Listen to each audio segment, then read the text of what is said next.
ರಾಣೆಬೆನ್ನೂರು ತಾಲೂಕಿನಲ್ಲಿ ಆನೆಕಲ್ಲು ಹಾಗೂ ಬಿರುಗಾಳಿ ಸಹಿತ ಸುರಿದ ಭಾರಿ ಮಳೆಯಿಂದ ಸಾಕಷ್ಟು ಹಾನಿಯಾಗಿದ್ದು ಕೂಡಲೇ ಸರ್ಕಾರ ಪರಿಹಾರ ನೀಡಬೇಕು ಎಂದು ಜಿಲ್ಲಾ ಪಂಚಾಯತ್ ಮಾಜಿ ಸದಸ್ಯ ಸಂತೋಷ್ ಕುಮಾರ್ ಪಾಟೀಲ್ ಅವರು ಒತ್ತಾಯಿಸಿದ್ದಾರೆ. ನಗರದಲ್ಲಿ ನಡೆದ ಸುದ್ದಿಗೋಷ್ಠಿಯಲ್ಲಿ ಮಾತನಾಡಿದ ಅವರು, ಮಳೆಯಿಂದ ನಗರದಲ್ಲಿನ ಹಲವು ಮನೆಗಳಿಗೆ ಚರಂಡಿ ನೀರು ನುಗ್ಗಿ ಬಡಜನರು ಆರ್ಥಿಕ ಸಂಕಷ್ಟಕ್ಕೆ ಸಿಲುಕಿದ್ದಾರೆ ಎಂದು ಹೇಳಿದ್ದಾರೆ. ಗ್ರಾಮೀಣ ಭಾಗದಲ್ಲಿ ಕೊಯ್ಲಿಗೆ ಬಂದಿದ್ದ ಭತ್ತದ ಬೆಳೆ ಮಳೆಗಾಳಿಗೆ ಉದುರಿ ಹೋಗಿದ್ದು ರೈತರಿಗೆ ಭಾರಿ ನಷ್ಟವಾಗಿದೆ. ಲಿಂಗದಳ್ಳಿ ಗ್ರಾಮದಲ್ಲಿ ಆನೆಕಲ್ಲು ಮಳೆಯಿಂದ ಸುಮಾರು 80 ಲಕ್ಷ ರೂಪಾಯಿ ಮೌಲ್ಯದ ಸೇವಂತಿ ಹೂವು ಹಾನಿಗೊಳಗಾಗಿದೆ. ಇದಲ್ಲದೆ ಎಲೆಬಳ್ಳಿ ಅಡಿಕೆ ತೋಟಗಳು ಹಾನಿಗೊಳಗಾಗಿದ್ದು ಹಲವಾರು ರೇಷ್ಮೆ ಮನೆಗಳ ತಗಡುಗಳು, ಶಾಲಾ ಕಾಲೇಜುಗಳ ಮೇಲ್ಛಾವಣಿಗಳು ಹಾರಿ ಹೋಗಿವೆ ಎಂದು ವಿವರಿಸಿದ್ದಾರೆ. ಭತ್ತಕ್ಕೆ ಕನಿಷ್ಠ 50,000 ರೂಪಾಯಿ ಪರಿಹಾರ ನೀಡಬೇಕೆಂದು ಆಗ್ರಹಿಸಿದ ಅವರು, ಇದುವರೆಗೂ ಅಧಿಕಾರಿಗಳು ಸರಿಯಾದ ಸರ್ವೆಯನ್ನ ನಡೆಸಿಲ್ಲ ಎಂದು ಅಸಮಾಧಾನವನ್ನ ವ್ಯಕ್ತಪಡಿಸಿದ್ದಾರೆ. ತಕ್ಷಣ ಕ್ರಮ ಕೈಗೊಂಡು ಪರಿಹಾರ ನೀಡದಿದ್ದರೆ ಬಿಜೆಪಿ ಪಕ್ಷದ ವತಿಯಿಂದ ಹೋರಾಟ ನಡೆಸಲಾಗುವುದು ಎಂದು ಎಚ್ಚರಿಸಿದ್ದಾರೆ. Bureau report, news pulse, Ranebennur. ಈಗ ಸತತ 2-3 ದಿನಗಳಿಂದ ರಾಣೆಬೆನ್ನೂರು ತಾಲೂಕಿನಲ್ಲಿ ಆನೆಕಲ್ಲು ಮಳೆ, ಗುಡುಗು, ಆನೆಕಲ್ಲು, ಹೆವಿ ರೇನ್, ಭಾಳ ದೊಡ್ಡ ಮಟ್ಟದಲ್ಲಿ ಬಿರುಗಾಳಿ ಸಹಿತ ಮಳೆ ಆಗ್ತಿರೋದ್ರಿಂದ ತಾಲೂಕಿನಲ್ಲಿ ಹಲವಾರು ಕಡೆ ಈಗಾಗಲೇ ಪೀಕ್ ಹಾಳಾಗಿದೆ. ಸೀಡ್ಸ್ ಭತ್ತ ಇನ್ನೇನು ಕಟಾವ್ ಸ್ಟಾರ್ಟ್ ಆಗಬೇಕು. ಈ ಟೈಮಲ್ಲಿ ಈಗ ಆನೆಕಲ್ಲು ಮಳೆ ಬಿದ್ದು ಸೀಡ್ಸ್ ಭತ್ತ ಎಲ್ಲ ಉದುರಿ ಹೋಗಿದೆ. ಅದರ ಜೊತೆಯಾಗಿ ಕಮರ್ಷಿಯಲ್ ಪ್ಯಾಡಿ ಅದೂ ಉದುರಿ ಹೋಗಿದೆ. ಅಡಿಕೆ ಹೊಲ ಬಿದ್ದು ಹಾಳಾಗಿವೆ, ತೆಂಗಿನ ಗಿಡ ಹಾಳಾಗಿವೆ, ಎಲೆ ಬಳ್ಳಿ ತೋಟ ಹಾಳಾಗಿವೆ. ರೈತರು ಬೆಳೆದಂಥ ಸಿರಿಕಲ್ಚರ್ ಶೆಡ್, ರೈತರೇನು ಇನ್ಫ್ರಾಸ್ಟ್ರಕ್ಚರ್ ಡೆವಲಪ್ ಮಾಡಿದ್ರು ಸಿರಿಕಲ್ಚರ್ಗೆ ಸಾಲ ಸೂಲ ಮಾಡಿ, ಆ ಶೆಡ್ಗಳು ಎಲ್ಲ ಕಿತ್ಕೊಂಡು ಹೋಗಿವೆ. ತಾಲೂಕಿನಲ್ಲಿ ಬಹಳಷ್ಟು ವರ್ಮಿ ಕಾಂಪೋಸಿಟ್ ಶೆಡ್ ಏನಿದೆ ಅವು ಎಲ್ಲ ಕಿತ್ಕೊಂಡು ಹೋಗಿವೆ. ನಮ್ಮ ಏಲಕ್ಕಿ ಮಿಶ್ರ ಬೆಳೆಯನ್ನು ಬೆಳೆದಂಥ ಏಲಕ್ಕಿ ಬೆಳೆ ಸಹಿತ ಹಾಳಾಗಿದೆ.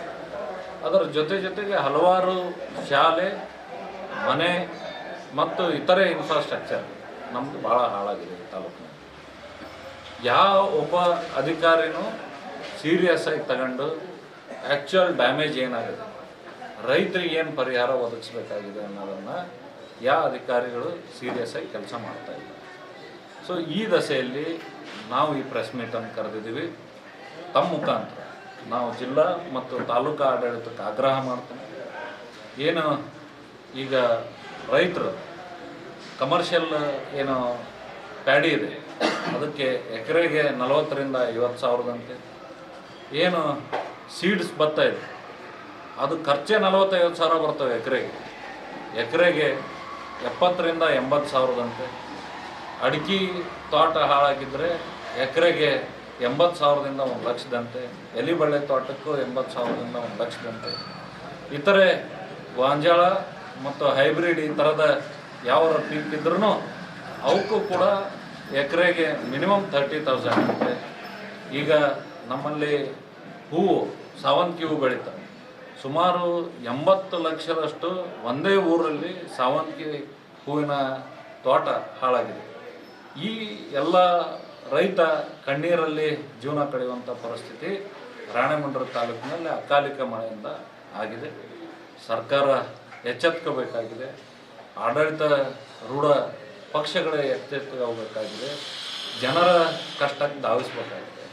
ನಿಮಗೆ ಗೊತ್ತಿರಲಿ, ತಾವೆಲ್ಲ ನೋಡಿರೋ ಹಾಗೆ ಆ ಮಳೆಯಿಂದ ರಾಣೆಬೆನ್ನೂರು ನಗರದ ವಿವಿಧ ಭಾಗಗಳು, ಈಗ ಚೌಡೇಶ್ವರಿ ಬಡಾವಣೆ ಇರ್ಬೋದು, ಶ್ರೀರಾಮ್ ನಗರ ಇರ್ಬೋದು, ಚೋಳಮಳ್ಳಿ ಇರ್ಬೋದು, ಈ ಥರ ಹಲವಾರು ಭಾಗಗಳಲ್ಲಿ ನೀರು ನುಗ್ಗಿ ಅವ್ರೇನು ನಮ್ಮಲ್ಲಿ ನಮ್ಮ ಪ್ರಾಕ್ಟೀಸ್ ಇದೆ, ತಿಂಗಳಿಗೆ ಬೇಕಾದಷ್ಟು ರೇಷನನ್ನು ಮನೆಗೆ ತಗೊಂಡು ಹೋಗಿರ್ತೀವಿ. ಆ ರೇಷನ್ ಎಲ್ಲ ಹರಿದು ಹೋಗಿ ಜನಕ್ಕೆ ಊಟಕ್ಕಿಲ್ಲ ಪರಿಸ್ಥಿತಿ ನಿರ್ಮಾಣ ಆಗಿದೆ. ಯಾರ ಮನೆಗೆ ನೀರು ನುಗ್ಗಿದೆ ಅವ್ರು ತುರ್ತಾಗಿ ಊಟ, ಅದರ ಸಾಮಗ್ರಿ, ಅವ್ರ ಕಿರಾಣಿಯನ್ನು, ಈ ಉಪ್ಪು, ಖಾರ, ಇತರೆ ಪದಾರ್ಥಗಳನ್ನು ತಗೋಣಕ್ಕೆ ಎಕರೆಗೆ ಕನಿಷ್ಠ ಒಂದು ಮನೆಗೆ ಕನಿಷ್ಠ 15,000 ರಿಂದ 20,000 ತುರ್ತಾಗಿ ಬಿಡುಗಡೆ ಮಾಡಿ ನಮ್ಮ ಜನರ ಕಷ್ಟಕ್ಕೆ ಅವ್ರು ಬರಬೇಕು ಅಂತ ಹೇಳಿ ನಾನು ಆಗ್ರಹವನ್ನು ಮಾಡ್ತೇನೆ. ತಮ್ಮ ಸರ್, ಈಗ ಪ್ರತಿ ವರ್ಷದಂತೆ ನೀವು ರೈತರ ಪರವಾಗಿ ನಿಂತಿದ್ದೀರಾ.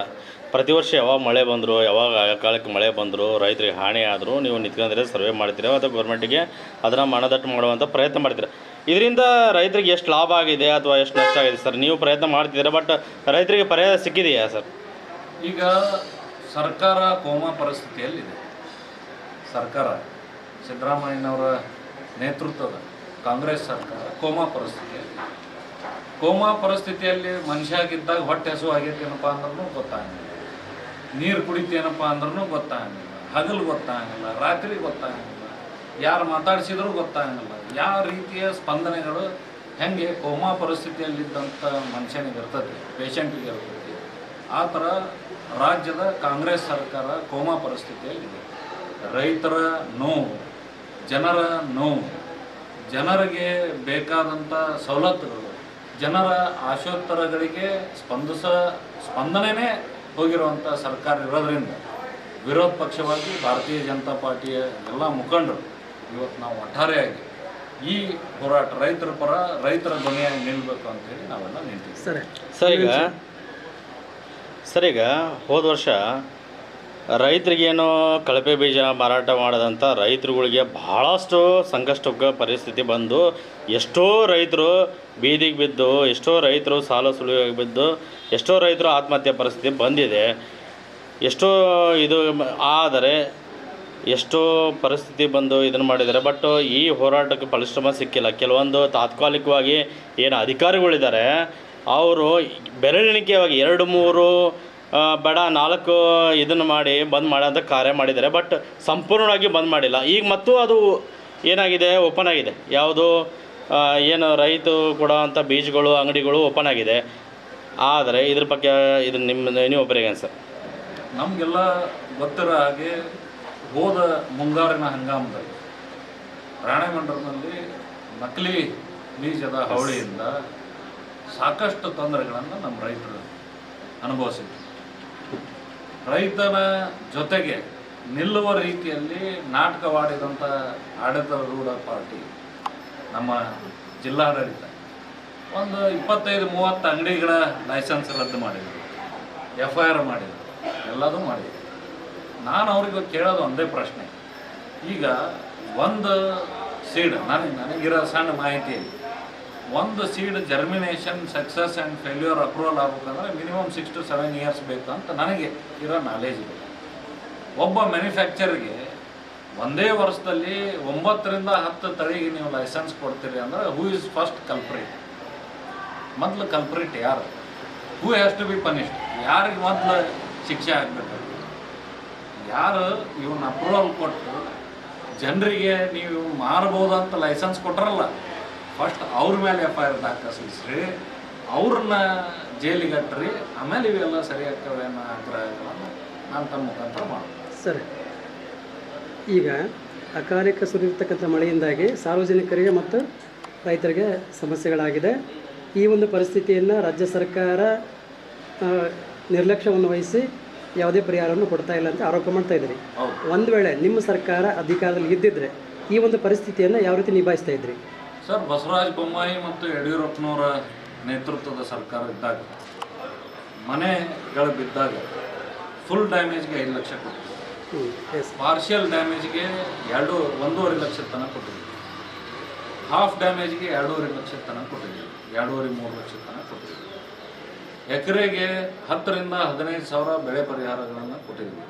ಬೊಮ್ಮಾಯಿ ಸಾಹೇಬರ ನೇತೃತ್ವದಲ್ಲಿ ತುರ್ತು ಇಮಿಡಿಯೇಟ್ ಪರಿಹಾರನ ಅನೌನ್ಸ್ ಮಾಡಿದ್ರು ಅವ್ರು ಮುಖ್ಯಮಂತ್ರಿಗಳಿದ್ದಾಗ. ಫಸ್ಟ್ ಇನ್ಸ್ಟಾಲ್ಮೆಂಟ್ ಬೊಮ್ಮಾಯಿ ಸಾಹೇಬರು ಮುಖ್ಯಮಂತ್ರಿ ಇದ್ದಾಗ ಅನೌನ್ಸ್ ಮಾಡಿ ಫಸ್ಟ್ ಇನ್ಸ್ಟಾಲ್ಮೆಂಟ್ ಕೊಟ್ಟರು. ಈಗಿನ ಸರ್ಕಾರ ಕೇಳ್ರಿ, ಅವ್ರ ಸರ್ಕಾರ ಬಂದು 2.5-3 ವರ್ಷ ಆಯ್ತು. ದೊಡ್ಡದಾಗಿ ನಮ್ಮದು 3 ವರ್ಷದ ವಿಜಯೋತ್ಸವ, ಏನೇನೋ ಗ್ಯಾರಂಟಿಗಳ ಸರ್ಕಾರ ಅಂತ ಹೇಳ್ತೈತಿ. ಆ ಬೊಮ್ಮಾಯಿ ಸಾಹೇಬರು ಕೊಟ್ಟಂಥ ಪರಿಹಾರ, ಇನಿಷಿಯಲ್ ಪರಿಹಾರನ ಫುಲ್ಫಿಲ್ ನೆಕ್ಸ್ಟ್ ಕಂತು ಕೊಡಬೇಕಲ್ಲ, ಇವತ್ತಿನವರೆಗೂ ಕೊಡುವಲ್ಲಿ ಸರ್ಕಾರ ವಿಫಲ ಆಗಿದೆ. ಅದರಲ್ಲಿ ರಾಣೆಬೆನ್ನೂರದೇ ಸುಮಾರು 50-60 ಕೋಟಿ ಏನೋ ಇರಬೇಕು ಅಂತ ನನ್ನ ಅಂದಾಜು, 13 ಕೋಟಿ ಚಿಲ್ಲರೆ ಏನೋ ಇರಬೇಕಂತ ನನ್ನ ಅಂದಾಜಿದೆ.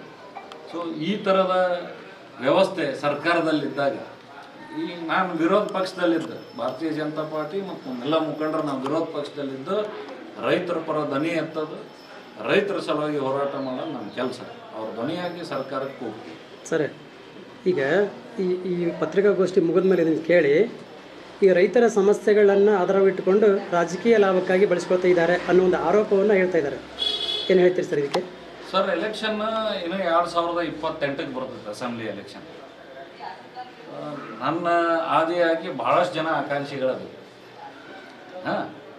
ಈ ರಾಜಕಾರಣ ಮಾಡೋದು ರೈತರ ಪರಿಹಾರದಲ್ಲಲ್ಲ, ರೈತರಿಗೆ ಪರಿಹಾರ ಕೊಡ್ಬೇಕಾಗತ್ತಲ್ಲ ಅಂತ ರಾಜಕೀಯ ನಾಟಕ ಆಡಿ ತಪ್ಸ್ಕೊಳಂಥ ಹುನ್ನಾರಗಳನ್ನು ಮಾಡೋದು ಬಿಟ್ಟು ಏನು ಸಾಧ್ಯ ಇದೆ ರೈತರಿಗೆ ಕೆಲಸ ಮುಟ್ಟಬೇಕಾಗಿದೆ, ಏನು ಜನರು ನಾವು ಕೆಲಸ ಮಾಡಬೇಕಾಗಿದೆ. See the public has given you the mandate. ಸರ್ಕಾರಕ್ಕೆ ಜನ ಮನ್ನಣೆಯನ್ನು ಕೊಟ್ಟಿದ್ದಾರೆ. ಅವರ ಆಶೋತ್ತರಕ್ಕೆ ನಡೆದ್ರೆ ಮಾತ್ರ ಮುಂದೆ ನಿಮ್ಮ ಸರ್ಕಾರ, ಇಲ್ಲ ಅಂದರೆ ಸರ್ಕಾರ ಇಲ್ಲ. ಸರಿ, ಈ ಒಂದು ಸಮಸ್ಯೆಗಳಿಗೆ ಇವರು ಸ್ಪಂದನೆ ಮಾಡದೇ ಇದ್ದರೆ ಮುಂದಿನ ನಡೆ ಏನು ಸರ್ ತಮ್ಮದು? ನಾವು ಭಾರತೀಯ ಜನತಾ ಪಾರ್ಟಿಯ ವತಿಯಿಂದ ನಮ್ಮ ಎರಡೂ ಮಂಡಲದ ಅಧ್ಯಕ್ಷರು ಎಲ್ಲ ಮುಖಂಡರ ನೇತೃತ್ವದಲ್ಲಿ ನಾವು ರೈತರ ಪರ ಹೋರಾಟಗಳನ್ನು ಮಾಡ್ತೇವೆ. ಪರಿಹಾರ ಕೊಡಿಸ್ಬೇಕು. ಮಿನಿಮಮ್ ಈ ವಾರದಲ್ಲಿ ಇಮಿಡಿಯೇಟ್ ನಾಳೆ ಅಥವಾ ನಾಡ್ದು ಎಷ್ಟು ಭತ್ತ ಹಾಳಾಗಿದೆ ಅವ್ರು ಪರಿಹಾರ ಕೊಡದೇ ಇರಲಿ, ಅದು ಬೇರೆ ಪ್ರಶ್ನೆ. ಫ್ಯಾಕ್ಟನ್ನು ಮರೆಮಾಚಬಾರ್ದು. ಏನು ಲಾಸ್ ಆಗಿದೆ ಎಕ್ಸಾಕ್ಟ್ ಲಾಸನ್ನು ಜಿಲ್ಲಾಡಳಿತಕ್ಕೆ ಮತ್ತು ಸರ್ಕಾರಕ್ಕೆ ಕೊಡುವಂಥ ಕೆಲಸ ತಾಲೂಕು ಅಧಿಕಾರಿಗಳಿಂದ ಆಗಬೇಕು. ಅವರು ರಿಪೋರ್ಟ್ ಕೊಡಲಿ. ರಿಪೋರ್ಟ್ ಕೊಟ್ಟ ನಂತರ ಜನರಿಗೆ ಹೆಂಗೆ ಅದನ್ನ ಹೋರಾಟ ಮಾಡಿ ರೊಕ್ಕ ಕೊಡಿಸ್ಬೇಕನ್ನೋದು ನಮಗೆ ಗೊತ್ತೈತಿ, ನಾವು ಕೊಡಿಸ್ತೇವೆ. ಸರ್ ಈಗ ಇದೆಲ್ಲ ಓಕೆ, ಏನು ಹಿಂದೇಟ್ ಹಾಕಿಲ್ಲ. BJP ಬಹುಶಃ ಯಾರ್ದು ವೈಯಕ್ತಿಕ ಸ್ವತ್ತಲ್ಲ. ಭಾರತೀಯ ಜನತಾ ಪಾರ್ಟಿ ಮತ್ತು ಭಾರತೀಯ ಜನತಾ ಪಾರ್ಟಿ ಆಫೀಸು ಕಾರ್ಯಕರ್ತರ ಸ್ವತ್ತು. ನನ್ನ ಆದಿಯಾಗಿ ಕಟ್ಟ ಕಡೆಯ ಕಾರ್ಯಕರ್ತಂದು ಅಧಿಕಾರ ಇದೆ ಆ ಪಾರ್ಟಿ ಆಫೀಸ್ ಮೇಲೆ. ನಂದು ಒಬ್ಬಂದೇ ಅಥವಾ ಇನ್ನೊಬ್ಬರೊಬ್ಬರದೇ ಯಾರ್ದು ಪೇಟೆಂಟ್ ಇಲ್ಲ ಪಾರ್ಟಿ ಆಫೀಸ್ ಮೇಲೆ. ಕಟ್ಟ ಕಡೆಯ ಕಾರ್ಯಕರ್ತಂದು ರೈಟ್ಸ್ ಇದೆ ಆ ಪಾರ್ಟಿ ಆಫೀಸ್ ಮೇಲೆ. ಒಂದು ಶಿಷ್ಟಾಚಾರ ಇರುತ್ತೆ. ನಾವಿಬ್ಬರು ಅಧ್ಯಕ್ಷರುಗಳಿಗೆ ಮನವಿ ಮಾಡಿದ್ವಿ, ತುರ್ತಾಗಿ ಸುದ್ದಿಗೋಷ್ಠಿಯನ್ನು ಮಾಡಿದ್ವಿ. ಬೇರೆ ಬೇರೆ ಕೆಲಸ ಕಾರ್ಯಗಳು ಈಗ ನಾಳಿಂದ ಭತ್ತ ಕೊಯ್ಯಕ್ಕೆ ಸ್ಟಾರ್ಟ್ ಮಾಡಿರಲಿಲ್ಲ. ಎಷ್ಟೋ ಜನ ರೈತರ ಅದನ್ನ ಇಟ್ಕೊಂಡ್ರೆ ಏನು ಮಾಡೋದು, ಕೊಯ್ದು ಬಿಡೋಣ ಅಂಥೇಳಿ ಬೇಲೂರು ಈ ಕಡೆ ಉದ್ಗಟ್ಟಿ ಹಿಲ್ದಳ್ಳಿ ಭಾಗದಲ್ಲಿ ಅಲ್ಲೇ ಭತ್ತ ಕೊಯ್ಯಕ್ಕೆ ಸ್ಟಾರ್ಟ್ ಮಾಡಿದ್ದಾರೆ. ಚೀಡ್ಸ್ ಭತ್ತನ ನಮ್ಮ ಭಾಗದಲ್ಲೂ ಕೊಯ್ಯಕ್ಕೆ ಸ್ಟಾರ್ಟ್ ಮಾಡಿದ್ದಾರೆ. ಈ ಪರಿಸ್ಥಿತಿ ಇದ್ದಾಗ ನಾವು ಡಿಲೇ ಮಾಡಿದ್ವಿ ಅಂದ್ರೆ ಸರ್ಕಾರನ ಎಚ್ಚರಿಸೋದು. ಭತ್ತ ಕೊಯ್ದಿನ ಸರ್ವೆ ಹೆಂಗೆ ಮಾಡ್ತಾರೆ? ದೊಡ್ಡದಾಗಿ ಪ್ರೆಸ್ ಮೀಟ್ ಮಾಡಿದ್ರಪ್ಪ, ಎಲ್ಲಿ ತೋರಿಸ್ಬರ್ರಿ ಅಂದ್ರೆ ತೋರ್ಸಕ್ಕೆ ನಮಗೂ ಇಲ್ಲ. ಅದಕ್ಕೆ ಇಮಿಡಿಯೇಟ್ ಅವರು ಅಟೆಂಡ್ ಮಾಡಲಿ ಅನ್ನೋ ದೃಷ್ಟಿಯಿಂದ ನಾವು ಕರೆದಿದ್ವಿ. ಗ್ರಾಮೀಣ ಅಧ್ಯಕ್ಷರು ಅವ್ರ ಕಾರ್ಯನಿಮಿತ್ತ ಬೇರೆ ಹತ್ರ ಇದ್ದರು, ಶಹರ್ ಅಧ್ಯಕ್ಷರು ಅವ್ರ ಕಾರ್ಯನಿಮಿತ್ತ ಬೇರೆ ಹತ್ರ ಇದ್ದರು. ಅನಿವಾರ್ಯ ಏನಾಗಿದೆ, ಮನೆ ಯಜಮಾನರು ಬೇರೆ ಬೇರೆ ಕೆಲಸದಾಗ ಬ್ಯುಸಿ ಇದ್ದಾಗ ಉಳಿದ ಕೆಲಸ ನಾವು ಉಳಿದವರೆಲ್ಲ ಸೇರಿ ಮಾಡ್ಬೇಕಲ್ಲ. ಅಲ್ಲೇ BJP ಕಚೇರಿಯಲ್ಲೇ ಮಾಡೋದಿಲ್ಲ. ಸ್ವಲ್ಪ ಜನ ಇದ್ವಿ ಮತ್ತು ನಮ್ಮ ಪದಾಧಿಕಾರಿಗಳು ಆಫೀಸ್ ಬೇರರ್ಸ್ ಯಾರು ಇರೋದ ಕಾರಣ ನಾವು ಇಲ್ಲಿಗೆ ಶಿಫ್ಟ್ ಮಾಡಿದ್ವಿ. ಎಲ್ಲೋ ಸಂತೋಷ್ ಪಾಟೀಲ್ರು ಒಳ ಮುನಿಸಿರೋದನ್ನು ಬಿಟ್ಕೊಡ್ತಾ ಇಲ್ಲ ಮತ್ತು ಒಗ್ಗಟ್ಟಿಂದ ಹೋಗೋಕ್ಕೆ ಪ್ರಯತ್ನ ನಡೆಸ್ತದೆ. ಆದರೆ BJPಯಲ್ಲಿ ಮನೆಯೊಂದು 3 ಬಾಗಿಲು. BJP 3 ಬಾಗಿಲು ಅಂತ ನೀವು ಹಂಗೆ ತಿಳ್ಕೊಂಡಿದ್ದೀರ ಅಷ್ಟೇ. BJP ಏನು 3 ಬಾಗಿಲು ಇಲ್ಲ, ಒಗ್ಗಟ್ಟಿದ್ದೀವಿ. ಈಗ ನಮ್ಮ ಮಾಜಿ ಶಾಸಕರು ನಮ್ಮ ಅಣ್ಣಾರು ಅವರು ಬೇರೆ ಬೇರೆ ಹೋರಾಡ್ದಾಗ ಬ್ಯುಸಿ ಅದಾರ.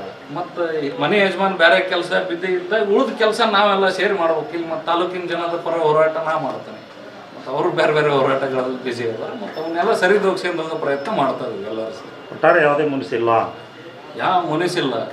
It is fighting for the right. Democracy ಯಾವಾಗಲೂ ತಮ್ಮ ಹಕ್ಕಿಗಾಗಿ ಹೋರಾಟ ಮಾಡೋದು, ಯಾವ ವೈಯಕ್ತಿಕ ಇಚ್ಛೆ ಏನೂ ಇರೋದಿಲ್ಲ. Thank you sir. ಸರಿ, ಹೋದ ಸದ್ಯ ನೀವು ಏನೋ ಇದನ್ನು ಮಾಡಿದ್ರಿ, ಪ್ರತಿಗೋಷ್ಠಿ ಕರೆದ್ರಿ, ನಿಮ್ಮ ಅಭಿಮಾನ ಬಳಗ ಮಾಡಿದ್ರಿ. ಅದಾದ ಮೇಲೆ ಸಾರ್ವಜನಿಕರಲ್ಲಿ ಒಂದು ಗೊಂದಲ ಇದೆ. ಇದು ಹುನ್ನಾರ, ಅವರೇ ಮಾಡಿದಂಥ ಒಂದು ಪತ್ರಿಕಾಗೋಷ್ಠಿ ಮತ್ತು ಅವರೇ ಮಾಡಿಸಿದಂಥ ಪತ್ರಿಕಾಗೋಷ್ಠಿ, ಇದು BJP ಅಥವಾ ಅವ್ರ ನಡುವೆಯಿಂದ ಮುನ್ಸಿನ ಒಂದು ಕಾಳಗ ಅಂತ ವೈಯಕ್ತಿಕವಾಗಿ ಸಾರ್ವಜನಿಕರಲ್ಲಿ ಏನು ಹರಿದುಂಬಿಸ್ತಿದೆ, ಇದ್ರ ಬಗ್ಗೆ ಏನು ಹೇಳ್ತೀರಿ ಸರ್? ಈಗ ಮೊನ್ನೆ ಪತ್ರಿಕಾಗೋಷ್ಠಿ ಆಗಿರೋದು ನನ್ನ ಎದುರಿಗೆ ಬಂದಿರಲಿಲ್ಲ. ಪತ್ರಿಕಾಗೋಷ್ಠಿ ಆದ ನಂತರ ನನ್ನ ಎದುರಿಗೆ ಬಂತು. ನಾನು ನಮ್ಮೆಲ್ಲ ಪ್ರಮುಖರಿಗೆ, ನಮ್ಮ ಯಜಮಾನರಿಗೆ ಕೇಳಿದ್ವಿ ಏನು ಅದು ಪತ್ರಿಕಾಗೋಷ್ಠಿ ಅಂತ. ಸಾಂದರ್ಭಿಕವಾಗಿ ಅವರ ವಿವೇಚನೆ ಅನುಸಾರವಾಗಿ ಕೆಲವೊಮ್ಮೆ ಸಿಂಗಲ್ ಮ್ಯಾಂಡೇಟ್ ಪಾರ್ಟಿಗತೆ ಒನ್ ಮ್ಯಾನ್ ಶೋಗಳನ್ನು ಮಾಡುವ ಪ್ರಯತ್ನಗಳು ನಡೀತಿರ್ತವೆ. ಆ ದಶೆಯಲ್ಲಿ ಸಣ್ಣ ಪುಟ್ಟ ತಪ್ಪುಗಳು ನಡೆದಿರ್ತವೆ. ಆ ತಪ್ಪುಗಳನ್ನು ಮನವರಿಕೆ ಮಾಡಿಕೊಡುವಂಥ ಕೆಲಸ ಬಹುಶಃ ನಮ್ಮ ಕಾರ್ಯಕರ್ತರು ಮಾಡಿದ್ದಾರೆ. ಮುಂದಿನ ದಿನಮಾನದಾಗ ಪಕ್ಷದ ಹಿರಿಯರು ಅದಾರ, ಯಜಮಾನ್ರು ಅದಾರ, ಇದನ್ನು ಟೇಕ್ ಕೇರ್ ಆಗುತ್ತೆ. ಅವರೆಲ್ಲ ಎಲ್ಲದನ್ನು ಸರಿದೂಗಿಸ್ಕೊಂಡು ಪಕ್ಷವನ್ನು ತಳಮಟ್ಟದಿಂದ ಗಟ್ಟಿಗೊಳಿಸ್ಬೇಕು. ಮುಂಬರುವ ಪಾರ್ಟಿಯ ಏನು ನಮ್ಮ ZP, TP, ಗ್ರಾಮ ಪಂಚಾಯತಿ ಮತ್ತು ನಗರಸಭೆ ಚುನಾವಣೆಗಳನ್ನು ಅತ್ಯಂತ ಯಶಸ್ವಿಯಾಗಿ ನಾವೆಲ್ಲ ಒಗ್ಗಟ್ಟಿನಿಂದ ಮಾಡೋ ರೀತಿಯಲ್ಲಿ ನಮ್ಮ ಯಜಮಾನರ ಕ್ರಮ ತಗೊಂತಾರೆ. ನಮ್ಮ ಜಿಲ್ಲಾಧ್ಯಕ್ಷರು ಆ ದಶೆಯಲ್ಲಿ ಪ್ರಯತ್ನಗಳನ್ನು ಮಾಡ್ತಾರೆ. ಯಾಕೆ ಈ ಪ್ರಶ್ನೆ ಆದರೆ ಸರ್, ಸುಮಾರು 3-4 ಸುದ್ದಿಗೋಷ್ಠಿ ಮಾಡಿದ್ರು ಕೂಡ ಸಂತೋಷ್ ಪಾಟೀಲ್ ಅವರು ಅಲ್ಲೆಲ್ಲಿ ಪ್ರತ್ಯಕ್ಷವಾಗಿರಲಿಲ್ಲ ಅಲ್ವಾ? ಯಾಕೆ? ಅದು ತುಂಬ ಪ್ರಶ್ನೆ ಭಾಳ ಸರ್. ಈಗ ರಾಜಕೀಯ BJP ಬಂದ ಮೇಲೆ, ಕಾಂಗ್ರೆಸ್ ಬಂದ ಮೇಲೆ BJP ಮತ್ತು ನಿಮ್ಮ ನಡುವೆ ಅಂತರ ಇತ್ತು. ಅದಾದಮೇಲೆ ದಿಢೀರ ಪತ್ರಿಕಾಗೋಷ್ಠಿ ನೀವು ಅಭಿಮಾನಿ ಬಳದಿಂದ ಮಾಡಿದ್ರಿ. ಈ ಒಂದು ಪತ್ರಿಕಾಗೋಷ್ಠಿ ನಡುವೆ ಸಾರ್ವಜನಿಕರು ಮತ್ತು ನಿಮ್ಮ ಅಭಿಮಾನಿ ಬಳದಿಂದ ಚರ್ಚೆಗಳು ಭಾಳ ಬಿಸಿ ಬಿಸಿಯಾಗಿ ನಡೀತಿದೆ ಸರ್. ಅದಕ್ಕೋಸ್ಕರ ಈ ಪ್ರಶ್ನೆ ಸರ್.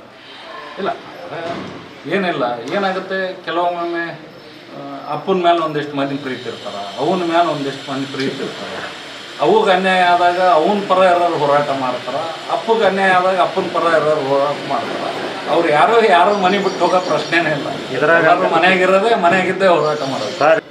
ಡಿಸೈನಿಂಗ್ ಮೇಲೆ ಡಿಪೆಂಡೆಂಟ್. ಡಿಸೈನನ್ನು ನಾವು ಯಾವ ರೀತಿ ಮಾಡ್ತೀವಿ, what is the forecast, population forecast ಏನಾಗುತ್ತೆ ಅಂದರೆ ಮುಂದಿನ ದಿನಮಾನದಲ್ಲಿ ರಾಣೆಬೆನ್ನೂರು ಯಾವ ರೀತಿ ಬೆಳೀತಿತ್ತು, ಜನಸಂಖ್ಯೆಯನ್ನು, ಅವ್ರಿಗೇನು ನಾವು ಇನ್ಫ್ರಾಸ್ಟ್ರಕ್ಚರನ್ನು ಡೆವಲಪ್ ಮಾಡಬೇಕು, ದೂರದೃಷ್ಟಿ ಇಟ್ಕೊಂಡು ನಾವೆಲ್ಲ ಕೆಲಸ ಕಾರ್ಯಗಳನ್ನು ಮಾಡಬೇಕಾಗ್ತದೆ. ಸನ್ಮಾನ್ಯ ದಿವಂಗತ G. ಶಿವಣ್ಣವರಿದ್ದಾಗ ಬಹುಶಃ ರಾಣೆಬೆನ್ನೂರು ವಿಧಾನಸಭಾ ಕ್ಷೇತ್ರ, ಅದರಲ್ಲಿ ವಿಶೇಷವಾಗಿ ನಗರ ಒಂದು ಹೊಸ ಮೈಲುಗಲ್ಲನ್ನು ಮುಟ್ಟುವಂಥ ಪ್ರಯತ್ನ ಆಯಿತು. ಅದಾದ ನಂತರ ಬೈ ಎಲೆಕ್ಷನ್ ಆದ ನಂತರ ಸನ್ಮಾನ್ಯ ಮುಖ್ಯಮಂತ್ರಿಗಳಾದಂಥ BS ಯಡಿಯೂರಪ್ಪನವರು ವಿಶೇಷವಾಗಿ ರಾಣೆಬೆನ್ನೂರಿಗೆ 40 ಕೋಟಿ ಅನುದಾನವನ್ನು ಕೊಡುವಂಥ ಕೆಲಸ ಮಾಡಿದರು. ಈ ಥರ ಹಲವಾರು ಆಯಾಮದಲ್ಲಿ ಅಭಿವೃದ್ಧಿ ಬಂದಿದೆ. ನಮ್ಮ ಸರ್ಕಾರ ಇದ್ದಾಗ ಇರುವಂಥ ನ್ಯೂನತೆಗಳನ್ನು ಕರೆಕ್ಷನ್ ಮಾಡೋ ಪ್ರಯತ್ನಗಳನ್ನು ನಾವೆಲ್ಲ ಮಾಡಿದ್ದೀವಿ. ಮತ್ತು ಜನ ಈಗ ವಿರೋಧ ಪಕ್ಷದವರಿಗೆ ಆಡಳಿತಾರೂಢ ಪಾರ್ಟಿಗೆ ಮ್ಯಾಂಡೇಟ್ ಕೊಟ್ಟಾಗ ಅವರು ಹೆಚ್ಚು ಅನುದಾನವನ್ನು ತರಬೇಕು, ಕುತ್ಕೋಬೇಕು, ಡಿಸಾಸ್ಟರ್ ಮ್ಯಾನೇಜ್ಮೆಂಟ್ ಮೀಟಿಂಗ್ ಮಾಡಬೇಕು. ನೀವು ನಿಮಗೆ ಗೊತ್ತಿದ್ದಂಗೆ ಎಷ್ಟು ಡಿಸಾಸ್ಟರ್ ಮ್ಯಾನೇಜ್ಮೆಂಟ್ ಮೀಟಿಂಗ್ ಹೋಗಿದೆ? ಅದು ಬಿಡಿ, ನಾವು ಯಾವ ಪತ್ರಿಕಾಗೋಷ್ಠಿಗಳನ್ನು ಅಟೆಂಡ್ ಮಾಡಿಲ್ಲ ಕಾಂಗ್ರೆಸ್ ವತಿಯಿಂದ. ಅದು ಬೇರೆ ಪ್ರಶ್ನೆ. ಸರ್ಕಾರ ಬಂದು 2.5 ವರ್ಷ ಆಯಿತು. 2.5 ವರ್ಷದಲ್ಲಿ ನೀವು ವೈಫಲ್ಯ ಆಗಿದೆ ಅಂತ ಹೇಳ್ತೀರಿ. ಬಟ್ ಆ ವೈಫಲ್ಯವನ್ನು ಎತ್ತಿ ತೋರಿಸುವಂಥ ಕೆಲಸ BJPಯಿಂದ ಆಗಿಲ್ಲ. ಯಾಕಾಗಿಲ್ಲ ಅಂದರೆ ಸಂತೋಷ್ ಪಾಟೀಲ್ ಮಾಡಿದರೆ ಅವ್ರ ಹೆಸರು ಬರ್ತದೆ, ಅರುಣ್ ಕುಮಾರ್ ಮಾಡಿದ್ರೆ ಅವ್ರ ಹೆಸರು ಬರ್ತದೆ ಅನ್ನೋವಂಥ BJPಯ ಒಳಗಡೆ ಒಂದರಲ್ಲಿ ಈ ಸರ್ಕಾರದ ವೈಫಲ್ಯವನ್ನು ಜನರ ಮುಂದೆ ಇಡೋದು ಇವತ್ತು BJP, ಇಲ್ಲಿ ಸ್ಥಳೀಯ BJP ವಿಫಲ ಆಗಿದೆ ಅಂತ. ಸರ್, ಈಗ ಯಾರ ಮನಸ್ಸಿನಾಗ ಏನೈತೋ ಗೊತ್ತಿಲ್ಲ. ಈಗ ಭಾರತೀಯ ಜನತಾ ಪಾರ್ಟಿ ಇನ್ನೂ ಯಾರ್ದು B.Pharm ಅನೌನ್ಸ್ ಮಾಡಿಲ್ಲ. ನಮ್ಮ ಗೌರವಾನ್ವಿತ ರಾಜ್ಯಾಧ್ಯಕ್ಷರ ಆದಿಯಾಗಿ B.Pharm ಅನೌನ್ಸ್ ಆಗಿದೆ ಅಂದ್ರೆ ಅದರ ಅರ್ಥ 224 ಕ್ಷೇತ್ರನೂ ಖಾಲಿ ಅದಾವೆ. 2028ರಲ್ಲಿ ಯಾರ್ಯಾರು ಅಭ್ಯರ್ಥಿಗಳಾಗ್ತಾರೆ, ಏನೇನಾಗ್ತವೆ, that is all different scenario. ಅದೇ ಬೇರೆ ಜನರ ಧ್ವನಿಯಾಗಿ ನಾವು ಭಾರತೀಯ ಜನತಾ ಪಾರ್ಟಿಯ ಮುಖಂಡರಾಗಿ ಒಬ್ಬ ಸಾರ್ವಜನಿಕ, ನಾನು 27-28 ವರ್ಷಕ್ಕೆ ಜಿಲ್ಲಾ ಪಂಚಾಯತ್ ಮೆಂಬರ್ ಆಗಿದ್ದೀನಿ, ಸ್ಥಾಯಿ ಸಮಿತಿ ಅಧ್ಯಕ್ಷ ಆಗಿ ಕೆಲಸ ಮಾಡ್ತೀನಿ, ಭಾರತೀಯ ಜನತಾ ಪಾರ್ಟಿಯ ಜಿಲ್ಲಾ ಪ್ರಧಾನ ಕಾರ್ಯದರ್ಶಿಯಾಗಿ ಕೆಲಸ ಮಾಡಿದ್ದೀನಿ, NW KSRTC ನಿರ್ದೇಶಕನಾಗಿ ಕೆಲಸ ಮಾಡಿದ್ದೀನಿ.